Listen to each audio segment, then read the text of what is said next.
They tell you fear makes time slow down. That's a lie. Fear makes everything loud instead. My 3 hearts were beating so hard I could feel them rattling my ribs, like they were trying to escape before the rest of me failed. I'm sitting in a quiet room now, staring at a spinning fan, counting each rotation just to keep my thoughts from spiraling. The sound reminds me of the landing thrusters screaming as they fought a losing battle against gravity. That sound never really leaves you. Just waits. My hands still shake when I remember how useless they felt, fingers stiff and clumsy, like they didn't belong to me anymore. Training never prepares you for that. You can rehearse reloading drills 1,000 times, but when fear clamps down, your body forgets obedience. You forget precision. You forget pride. All that remains is sensation. The metallic taste of blood in your mouth. The smell of overheated circuits. The pressure in the air itself, thick and crushing, like the planet was leaning in to see how fragile you really were. We were the Dominion. That word used to mean something. It meant charts, projections, superiority. It meant knowing the outcome before the first shot was fired. Our analysts said Earth was simple. High gravity, yes, but nothing our technology couldn't manage. Primitive propulsion. Crude weapons. A species barely off its homeworld. In the briefing chamber, Earth glowed on the display like a trophy already polished. Our commander spoke with certainty, and we believed him because belief was easier than doubt. I felt unease then, a cold thread winding through my thoughts, but I ignored it. Strategists are trained to trust data, not instincts. That was my mistake. Numbers don't convey weight. They don't tell you how air presses against your lungs or how the ground pulls at your bones. When we descended, the hull groaned like something alive and afraid. Metal complained under stress it was never designed to endure. When the ramp opened, the planet greeted us without ceremony. Gravity struck like a hammer. My legs folded instantly. Something in my knee snapped with a wet, final sound. Around me, soldiers collapsed, gasping, armor scraping uselessly against the ground. We had arrived to conquer. Instead, we were pinned in place, helpless, learning the truth far too late. The humans didn't rush us. That was the first thing that unsettled me. They stood at a distance, watching with expressions that weren't fear or anger, but something closer to concern. I remember thinking that made it worse. Captain Mara lay beside me, struggling to draw breath, her chest heaving as if the air itself weighed too much. Our species evolved light. Hollow bones. Efficient frames meant for low-gravity worlds. On Earth, those same advantages became liabilities. Every movement felt punished. Muscles screamed. Joints protested. I saw soldiers try to rise and fail, their strength simply insufficient for the demands placed upon them. And the humans just waited. One of them approached eventually. An older male, dressed in soft fabric, no armor, no visible weapon. He walked easily, casually, as if this crushing force meant nothing to him. He knelt beside one of our fallen and asked calmly if assistance was needed. The words translated perfectly, but my pride refused to process them. Help. From prey. The humiliation burned hotter than the strain in my bones. We were invaders reduced to injured animals within moments of arrival. Our orbital commander ordered us to push forward, his voice detached, safe above the planet's pull. He spoke of discipline, of adaptation, as if gravity could be negotiated with. We withdrew because survival demanded it. The humans helped carry our wounded back to the ships. They stabilized us. They did not celebrate. That mercy lodged itself deep in my thoughts. Back in orbit, shame curdled into determination. We convinced ourselves the failure was mechanical, not fundamental. Exoskeletons were commissioned. Reinforced frames. Servo-assisted joints.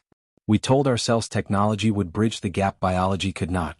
When we returned, we landed in an open region of land, wide skies and endless ground.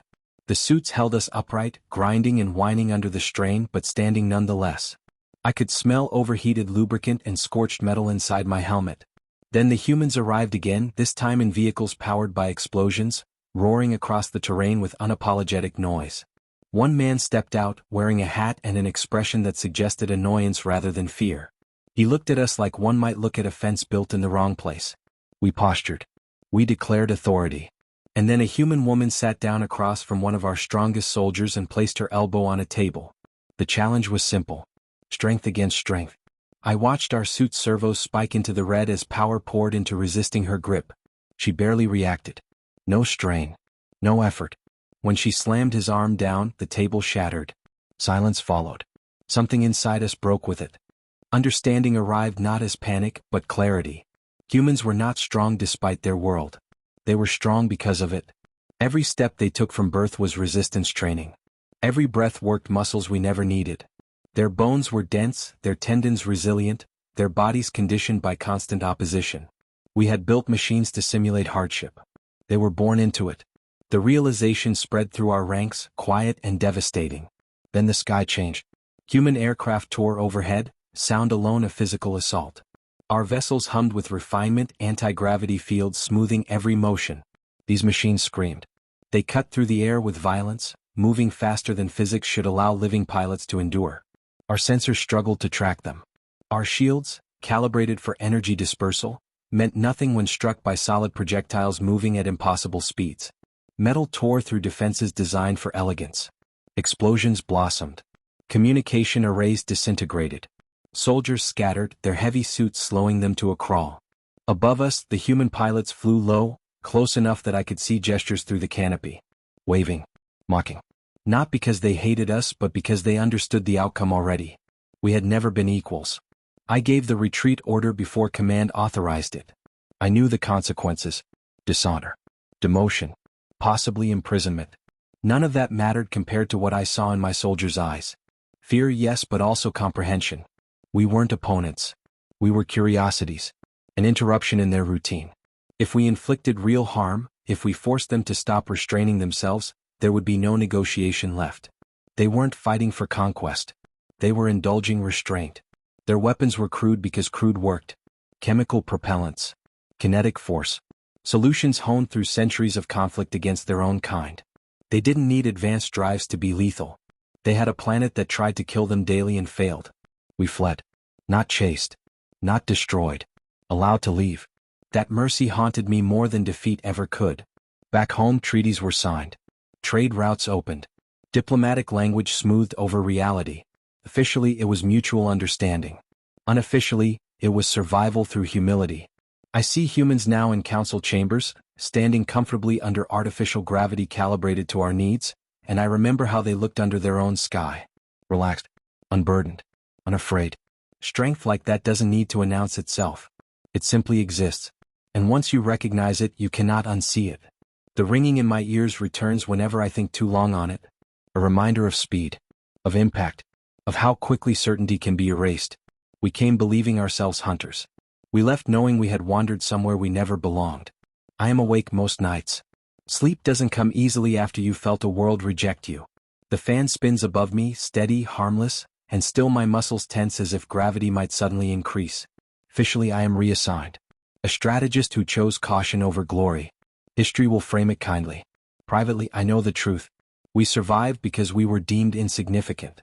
That realization is heavier than any planet. Humans call Earth their home without irony, despite storms that flatten cities, tectonic plates that tear landscapes apart, and gravity that never relents. They adapt. They endure. They grow stronger through struggle we would consider hostile.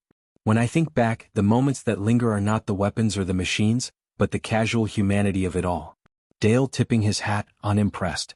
Jenny eating while she waited for us to leave. The pilots waving, confident enough to mock. These were not soldiers at war. They were people inconvenienced. That is what terrifies me. Power wielded reluctantly is far more dangerous than power wielded eagerly. We were never enemies worthy of hatred. We were children trespassing. The agreements we signed ensure peace, cooperation, exchange. On paper, it is equality. In my chest, it is gratitude mixed with dread. Every human ambassador carries the weight of their planet with them, invisible but undeniable.